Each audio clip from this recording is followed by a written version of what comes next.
नमस्कार सगळ्या भावांना बहिणींना. चला भाऊ बहिणींनो, गुड आफ्टरनून सगळ्यांना.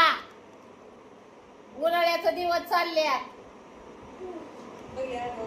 आणि आम्हाला इथं थंड वाजून आली हो का. अंगावर घेऊन झोपली पोरगी. शाळा ह्यांना कवा सुटे. आता उद्या एकीचा आहे बघा निकाल. हिचा बी आहे होय. आणि तुझं काय. तिचा पेपर चाललेत. हिचा निकाल हाय. हिचा निकाल हाय उद्याच्याला.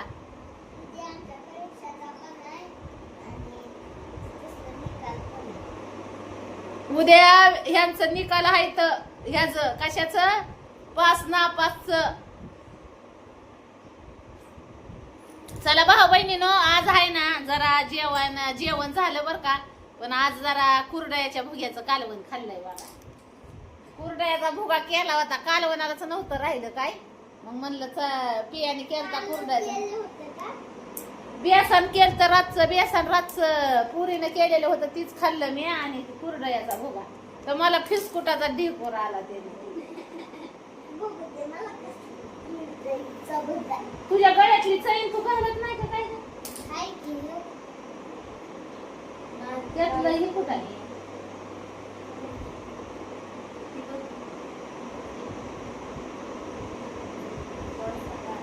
ती उष्णतेनं होत काळ.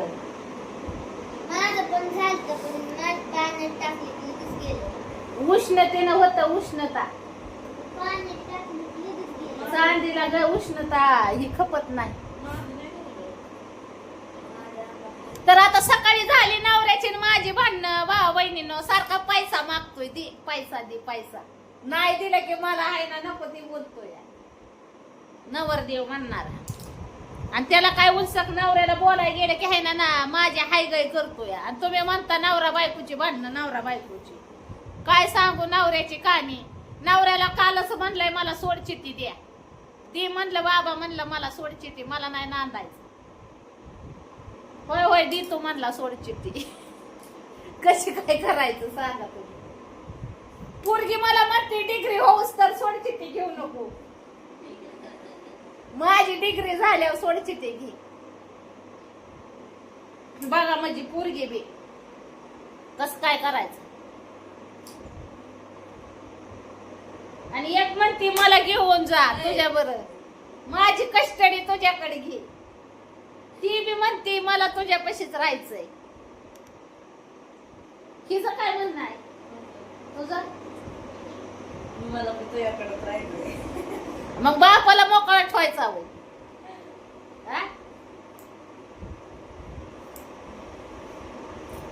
कसं काय करायचं भाऊ बहिणीनं. नवऱ्याला सहजवारी बोलाय गेलं तरी नवरा वसा वसा धावूनच मोकळा होतोय. बोलूच दे ना. एवढ्याचा एवढा झाला पण अजून परपंचाचं ज्ञान नाही आलं नवऱ्याला तर काय करायचं सांगावं. लेकरा बाळांनी यावं माझ्याकडेच दी. हो ह्याला पैसे लागते दी. त्याला पैसे लागते दी. ही पाहिजे ती पाहिजे. बापाकडे जायचं म्हणलं की त्यांचा हात पाय थरथर कापतात.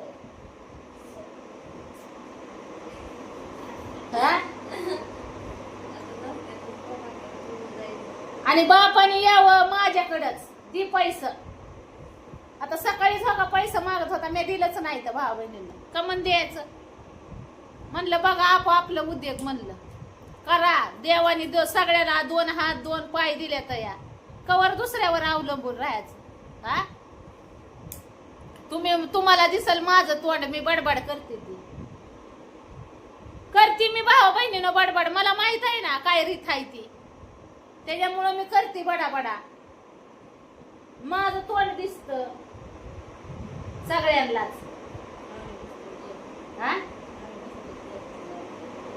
गार पाणी आणि पोरे पियाला पिऊन दे. नवऱ्यांनी नको नको केलंय. लेकरांनी नको नको केलं. या कुठं जावं कुठं राहावं काय समजाना. आखी जे तुम्हाला सांगते जीवनातलं माझं आता माझं वय आहे बघा. तुम्हाला सांगते 33 संपून 34 व लागलंय आता मला. मी लग्न झाल्यापासून माझ्या आखी जिंदगी ह्या परपंचाला लावली. एवढा नवरा त्रास देत होता तरी नवऱ्याला त्याची किंमत नाही. मग सांगा टेन्शन येईल का राहील? कोणच्या बायाला असल्या नवऱ्यापाशी राहू वाटत? जो नवरा आपली एवढं करून सुद्धा किंमत करत नाही, अशा नवऱ्यापाशी कोणची बाया राहील? हा?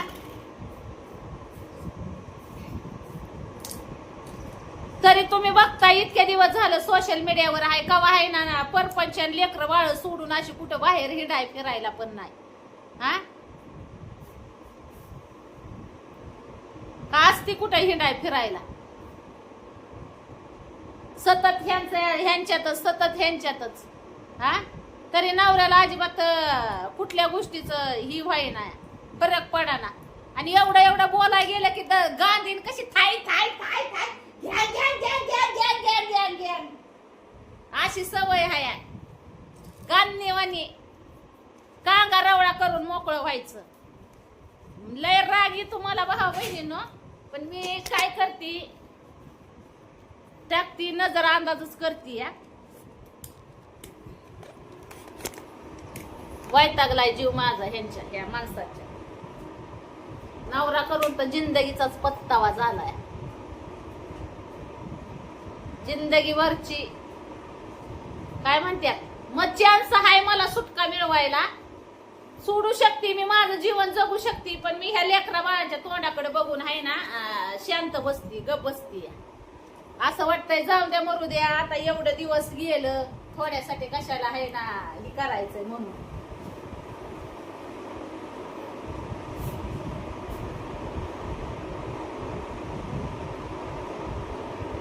काही लोकांचं म्हणणं आहे की नवरा माझ्या म्हणण्यानुसार नाचतो. होय तुमचा बाप मी म्हणत तसं नसतो होय का? नाही सांगा की जरा तोंडात काढा की तोंडात ना आवाज बाहेर. तुमचा बाप मी म्हणत तसं नसतोय होय. आणि मी तुमच्या बापा कुठे लय काम करून घेते होय. हा तुमचा बाप बटनची बटन आणून माझ्याकडे घेतो होय. सांगा ना तुम्ही आहे ना आता साक्षी पुरावा लिखी आहेत ना. म्हणतात ना आईच्या पेक्षा जास्त बापावर लिकीचा जीव असतो. मग लिकी सांगतात ना किती बटल आणून देतो तुमचा बाप माझ्यापाशी.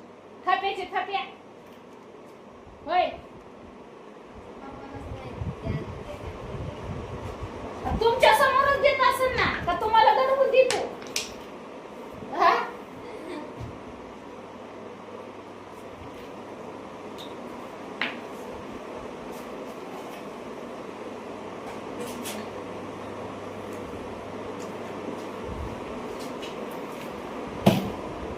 18 वर्ष झालं नवऱ्यावर परपंच करती. काय परिस्थितीत नवऱ्याचा परपंच केलाय माझ्या जीवाला माहित आहे भाऊ बहिणींनो. असल्या नवऱ्यापाशी कोणच्या बायाने नसता परपंच केला. स्वतःचा विचार करतात आजकाल बाया पण. स्वतःचा विचार म्हणजे स्वतःचा विचार केला तर जीवन जगणं होतं या. मी तर अख्खही लावलं माझं ह्याला. कधी कोणाची अपेक्षा नाही केली ना आई बापाकडून ना नवऱ्याकडून सुद्धा नाही. आई बापाच्या नंतर म्हणतात नवऱ्याचाच मोठा हातभार असतो लेक मातीला. आई बाप माहेरात आई बाप आणि नवऱ्याच्या घरी नवऱ्याच्या विश्वासावरच आई बाप लेकीला लावत्यात. आणि नवरं जर असलं भौर निघालं तर कसं व्हायचं त्या बिचारीच्या परपंचाचं. भौर नवरन भौर धडाचं नसल्यावर. नवर चांगलं तर बयाचा परपंच आहे, नाही तर काही खरं नाही. आखी जिंदगी मग स्वतःला तिला स्वतःलाच हातपाया फोडायच्या तया हलवायचं असं खडा खडा स्वतःच हातपाय करायचं खायचं. नवऱ्याच्या जीवावर तर बसून खायची अपेक्षा नाही आणि मिळेल ह्याची बी गॅरंटी नाही. नवऱ्याच्या जीवावर बसल्यावर मिळेल का नाही मिळेल.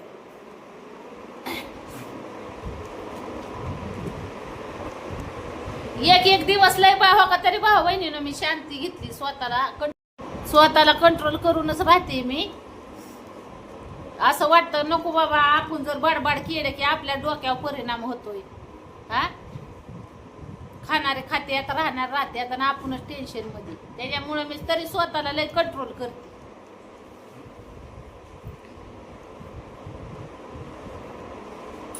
वैतागून सोडलाय जीव ह्यांनी. वैतागून नवऱ्या म्हणणारांनी तर लय वैतागावलाय जीव. केली का तू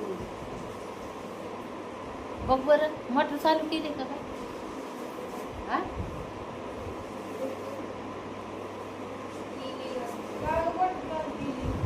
झाडांना पाणी द्या झाडांना पिया झाडांना सगळ्या पाणी द्या काल दिलं होतं पाणी आता उन्हाने सुकलंय पाणी ह्याच्यात चला भाऊ बहिणी ना नाही लय बडबड करत हो का बडबड केलं की डोकं दुखाय चालू होतं त्याच्यामुळं रिलॅक्स घेते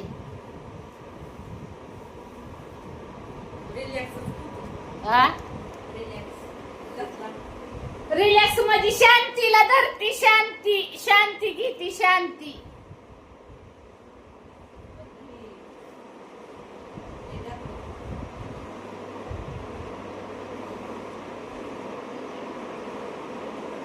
तुम्ही ती सोपा काय केलं ती वह्या पुस्तक बांधल्या काय काय हा? ह्या काय म्हणतात लिकींनी एक नको नको केलंय बघा नवऱ्याने वाहिली लिकींनी वाहिली वैतागून जीव सोडला बघा माझा जागा का मारावा ह्यांनी केलं या सुखा समाधानाने जगू देईना तर मला सुखा समाधानाने काय सांगू